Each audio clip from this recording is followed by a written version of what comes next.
Welcome back to another episode of Living Well or Trying to. I'm your host, Janet.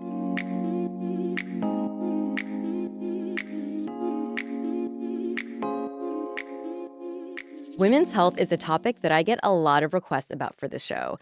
And as someone who is in my late 30s, I'm about to turn 40 this year, actually. The topic of perimenopause has been super hot on my radar. I have seen it all over my social feeds. I have a lot of girlfriends who actually, we don't know very much about it, but it comes up randomly in conversation. But yeah, I mean, I grew up knowing about menopause. I knew conceptually that women at some point will stop menstruating and enter this new stage. But I had no idea that the process starts as early as our 30s and 40s. So that is what we want to talk about today. And I've invited Dr. Mariza Snyder. Dr. Mariza Snyder is a functional practitioner, and she's a women's hormone doctor who's been focusing on women's health for over 10 years.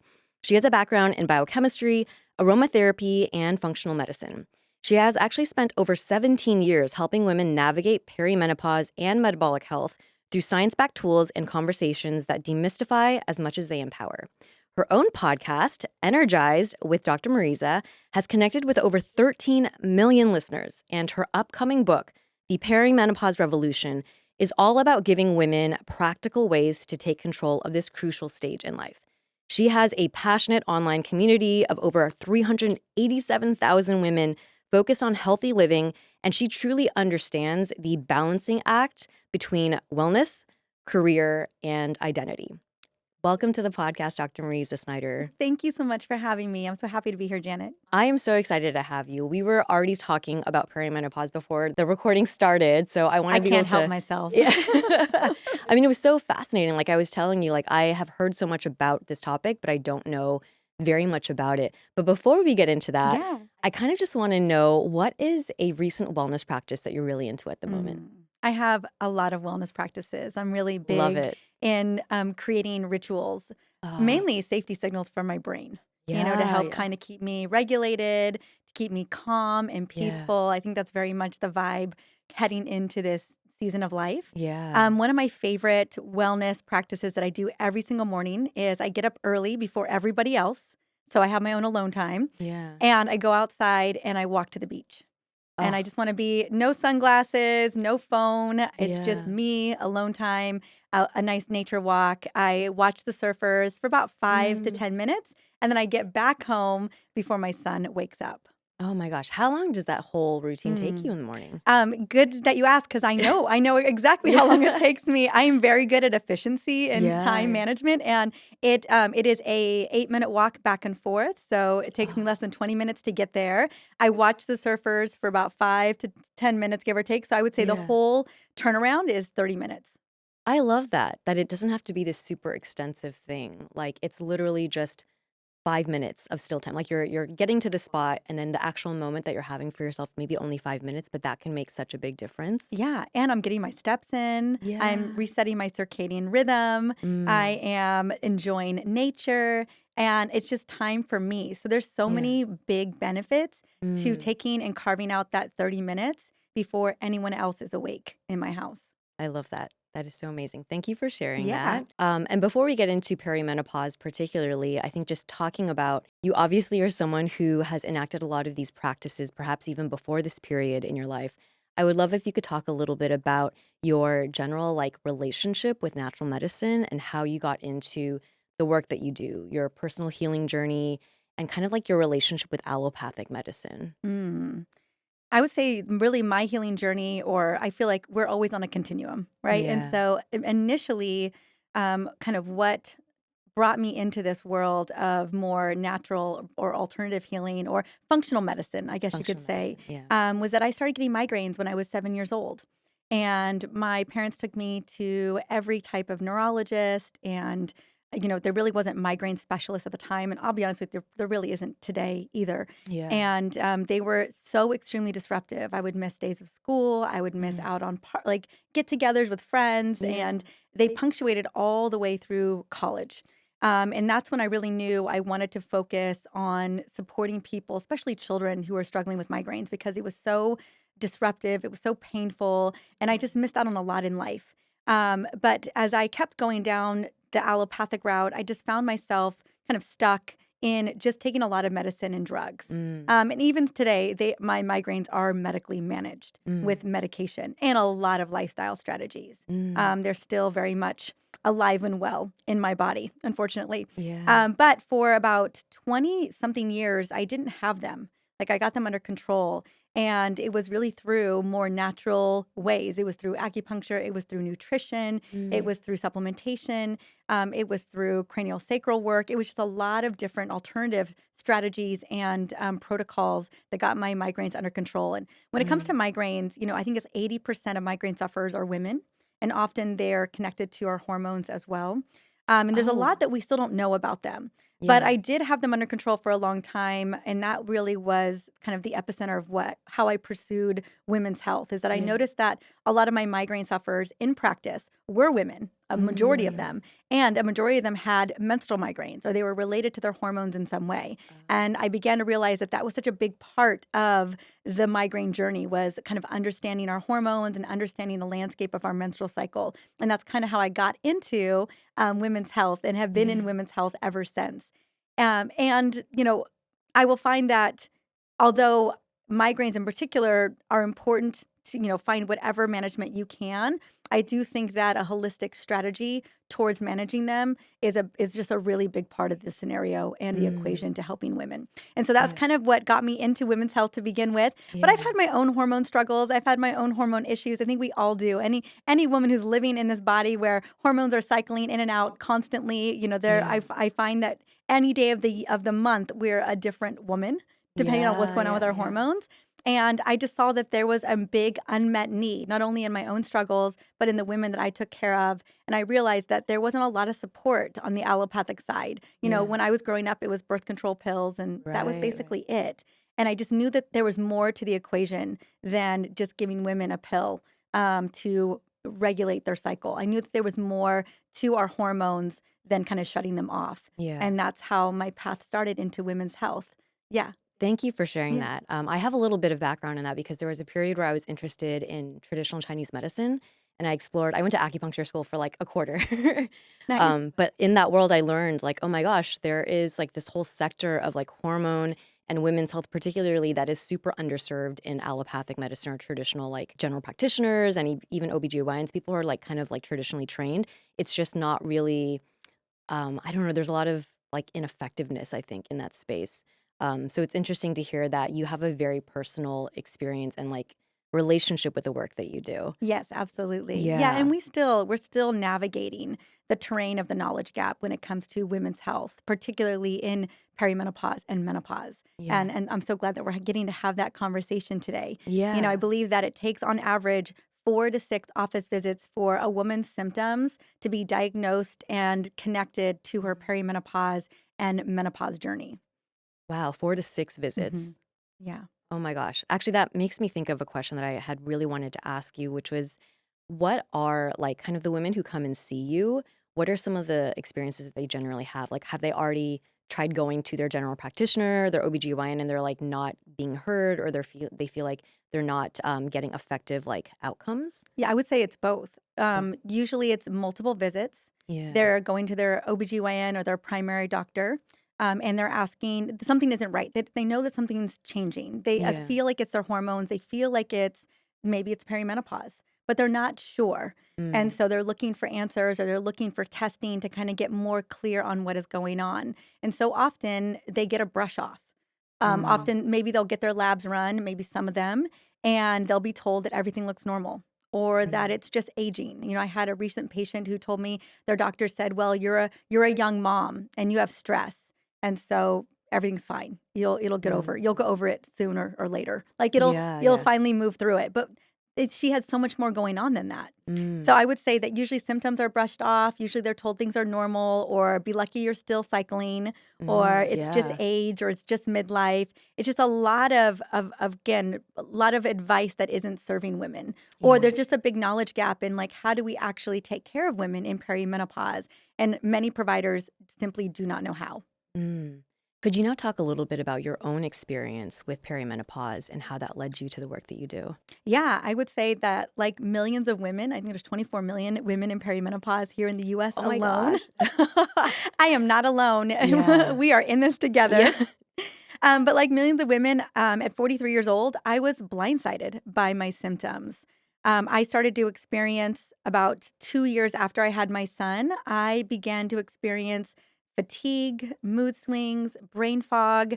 It just felt like I would wake up with this deep sense of dread. And Mm. when it really got a little scary for me was when I was struggling with rage.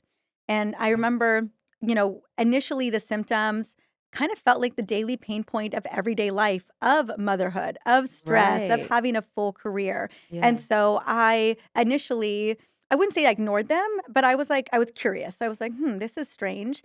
And like so many women, I would say that many women heading into midlife and into their 40s, maybe you've struggled with stress in the past, or maybe Right. you've struggled with a thyroid issue or Mm. polycystic ovarian syndrome, or have had wonky, irregular cycles. We're often coming into midlife, dealing with Already some with health things. issues, right? And Yeah. so initially, when I started to experience the symptoms that I just mentioned, I thought, oh, this must be my thyroid. Because I had been Mm. diagnosed with Hashimoto's thyroiditis back when I was 38 years old.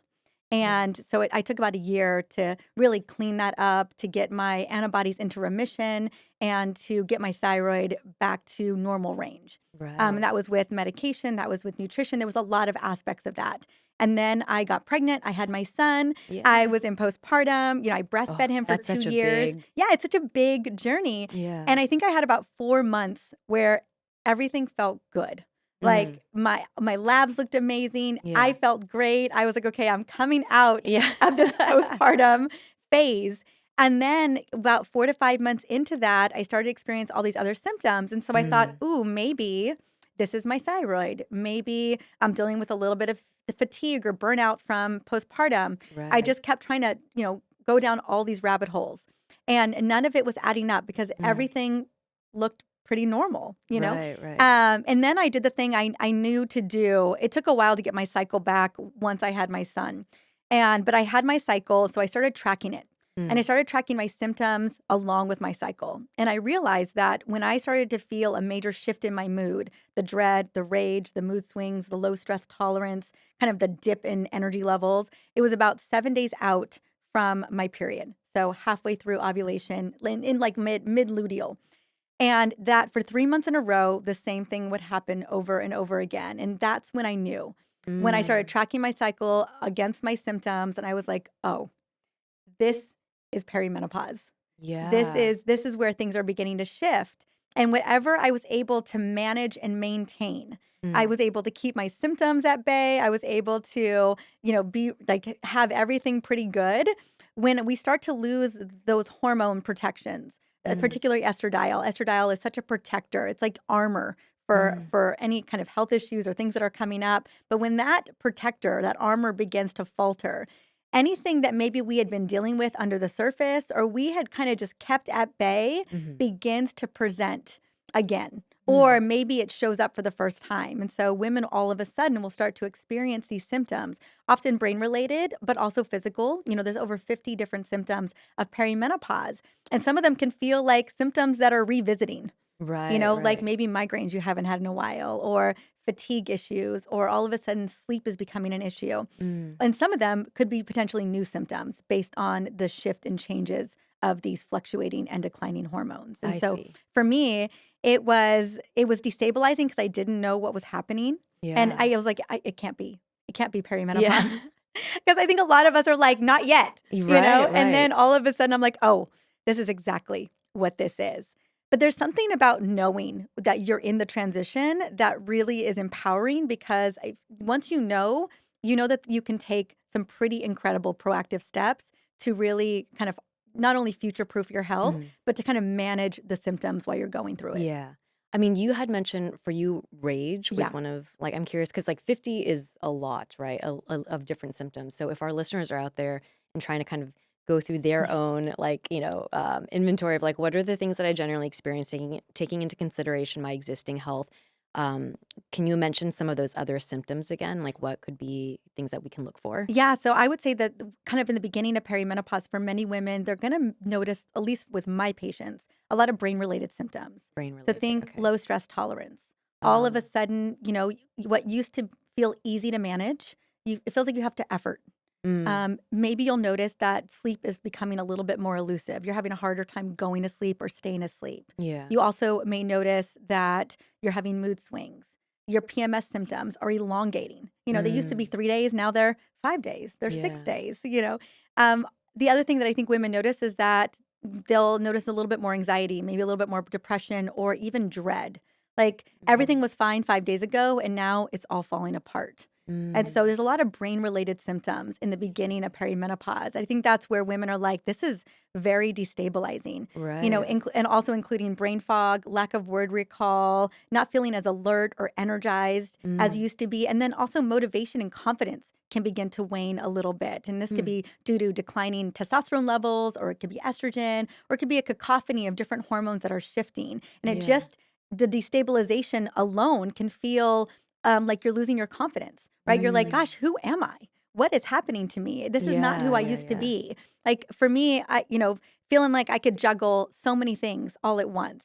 Feeling stable, feeling alive and energized, feeling Mm, focused, and also feeling like I had my edge. And then mm, then a day goes by, and all of a sudden, all that's gone. And so mm, that's, I think, for a lot of women, especially women that are high achieving, that have big careers, or that are right. juggling a lot, when they're not able to juggle that, you kind of wonder, well, what am I going to That's a do? signal, Yeah, right? that is a Yeah. signal. And so I would say the most common symptom that I hear from women often is, I don't feel like myself anymore. Something Mm, isn't right. And that's usually the sign. I'm like, okay, this must be the start of right. perimenopause, right? That's worthy of looking at. Other symptoms are physical, so frozen shoulder, Oh, recovery from exercise. It isn't as easy as it used to be.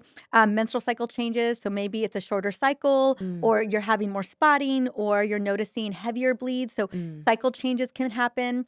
You may not ovulate every single cycle, so that could also be something that goes on, especially as you get further into perimenopause. Insulin resistance that can lead to belly fat, body mm. composition changes, which nobody loves. Yeah. Okay. Um, but also even symptoms like get later down the line, it can be night sweats, hot flashes, Mm, vaginal dryness, UTIs, vaginal atrophy. yeah.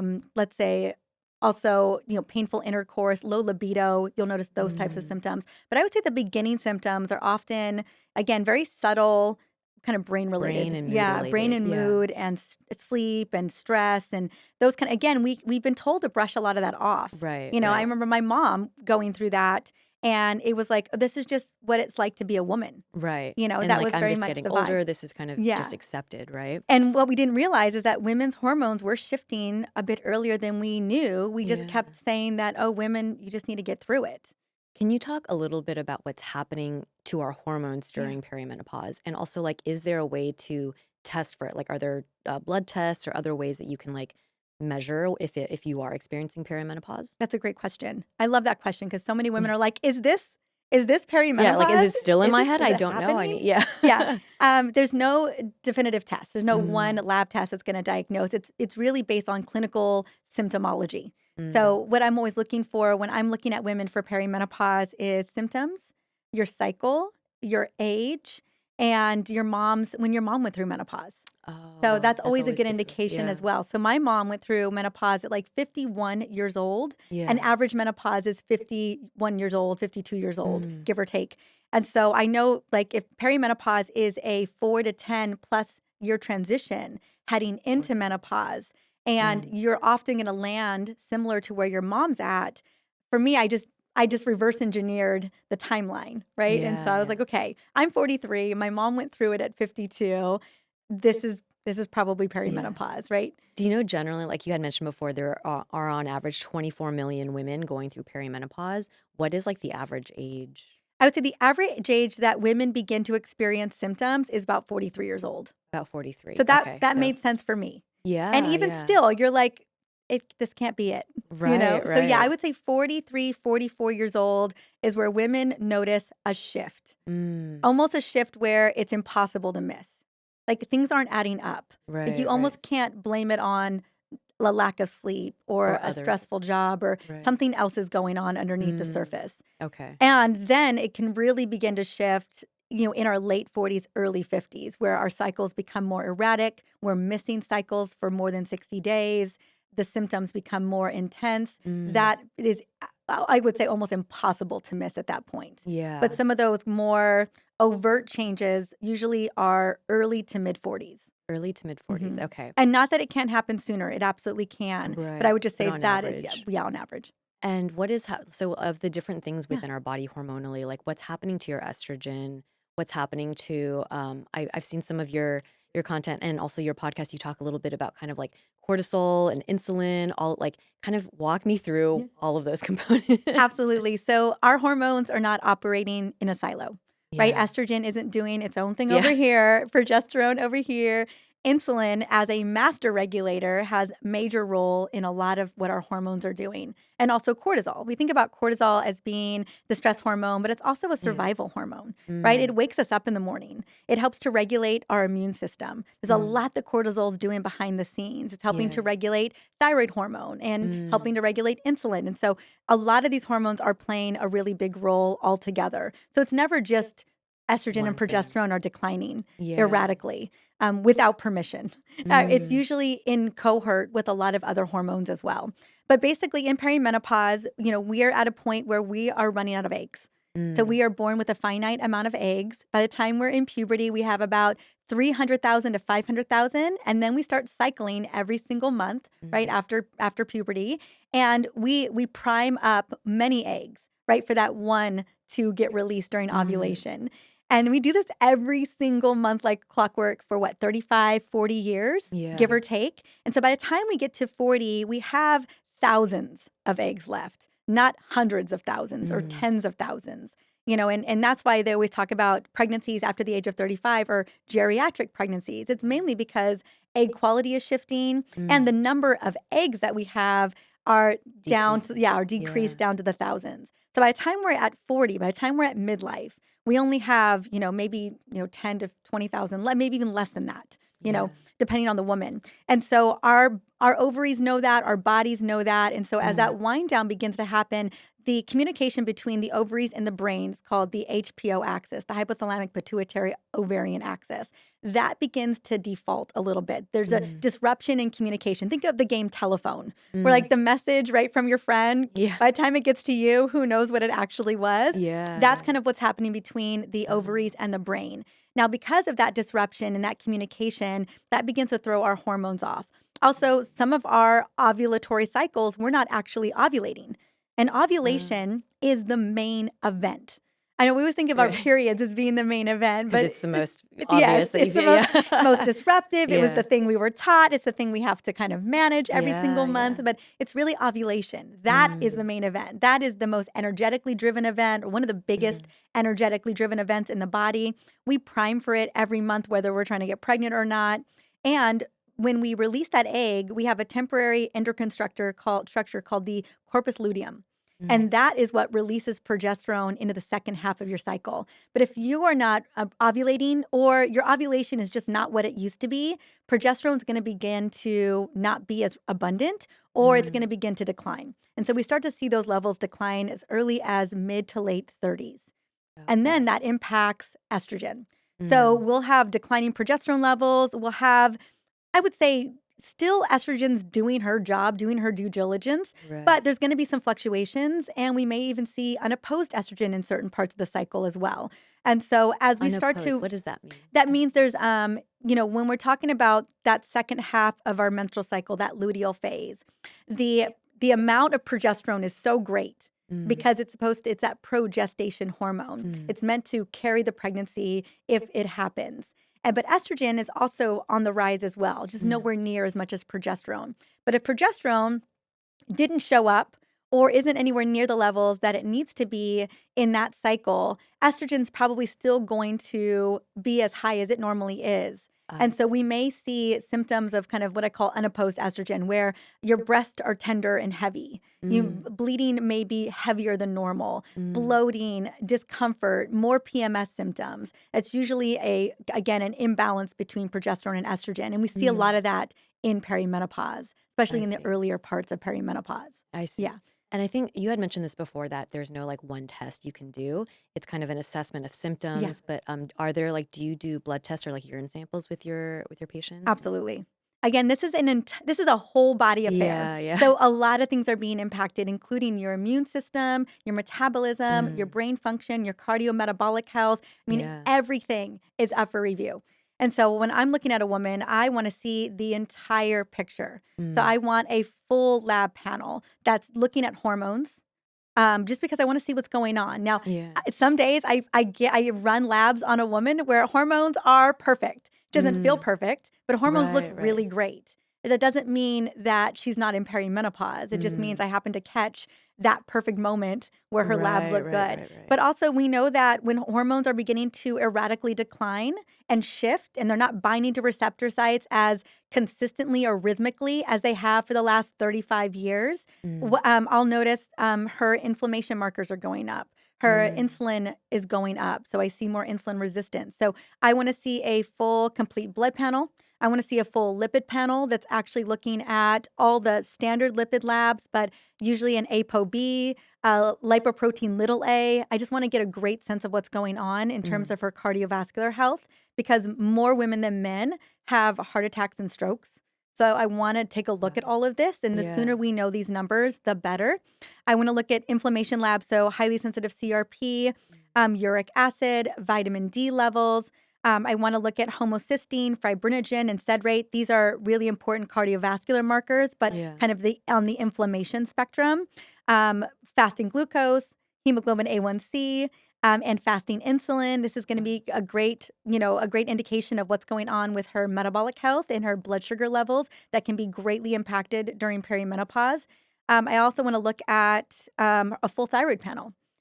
Is her thyroid still doing great? Mm. Or are we starting to see some shifts and changes in her thyroid during perimenopause, which we often will see an increase in autoimmune conditions, an increase in Hashimoto's during Wow. the perimenopause transition due to these whole body hormones declining. So Right, I right. want to just keep an eye on this. If she's saying, man, I'm foggy and my hair's kind of falling out and Mm, I'm cold and something just isn't right. I put on 10 pounds in the last year. I want to mm. take a look at the full thyroid panel, including antibodies, to make sure that that's not going on. Yeah. And then I also want to look at the full hormone panel. So I'm looking at follicular stimulating hormone and luteinizing hormone between days 2 and 4 of the cycle. Because as they're increasing, you're going deeper into perimenopause and you're getting closer to menopause if you are not on hormone replacement therapy. So with Mm. hormone replacement therapy, we can keep those levels low. But if you aren't, then I will see those levels go up. I also want to see testosterone, a full testosterone panel, progesterone, and estrogen about 7 days prior to your period or after ovulation, Wow. right in the middle. I know. There's like, There's okay, I know. You're already like, it's a hearing lot of things. yeah, And then I very also, lastly, I comprehensive. want to see a lot of women become anemic in this phase Oh, as well. And so, yeah. is her energy levels because she's dealing with a little bit of anemia? Mm. So, I want to do a full iron and ferritin panel too to get a good sense of what's going on. So, I take all of that into consideration Right, along with right. health history, symptoms, and most importantly, what are her health goals? What Mm. does she want to achieve? How does she want to feel? And then Yeah. we take all of that into consideration because perimenopause is a window of vulnerability given Mm. all of the change. Right, Some right. doctors call it the zone of chaos, The right? zone of Because chaos. it's just everything is up for review. Hormones Yeah. are shifting and bodies are changing, and Mm. and you are feeling like, what is going on with my body? And it's these symptoms, they're signals. Right, right. Signals that something is changing in the body. And the more information we can gather about how your body is shifting and changing, the more that we can take a very proactive approach to not only helping to manage symptoms and changes during this transition, but also to future proof your health in the second half of your life, Mm. right? We're stepping into a new life. And we're Yeah, stepping yeah. into a new time in our life. And the more that we are prepared health wise, that we feel really good in our body, the more that we are going to feel amazing stepping into our 50s, 60s, 70s, and beyond. I love that. Yeah. So, That's making me think of two aspects. Yeah. One is managing the symptoms as you're experiencing them. Yes. And then two is what other things you're doing to maybe set yourself up for the next stage. So, can you talk a little bit about what things you recommend? Thanks for tuning into this episode with Dr. Mariza Snyder, where we talked about all things perimenopause. Wow, I learned so much. That was such an insightful conversation. I hope you did too. And you know what? The second half of our convo, which releases next week, is even more insightful. So please come back then to catch the rest. Thank you so much for tuning into this episode of Living Well or Trying to. If you don't already, please follow or subscribe on Spotify, Apple Podcasts, YouTube, wherever it is that you get your podcasts. It means so much to me that my new episodes will just pop up in your feed. And if you like what you're hearing and seeing, please leave a rating and review. It means so much for a small content creator like myself in this world that is so saturated now to be able to have some feedback from all of you. As always, I so appreciate you. Thank you for lending me your ears, your eyes, your presence, and your attention, especially in today's world when there are so many other places that you could be giving it to.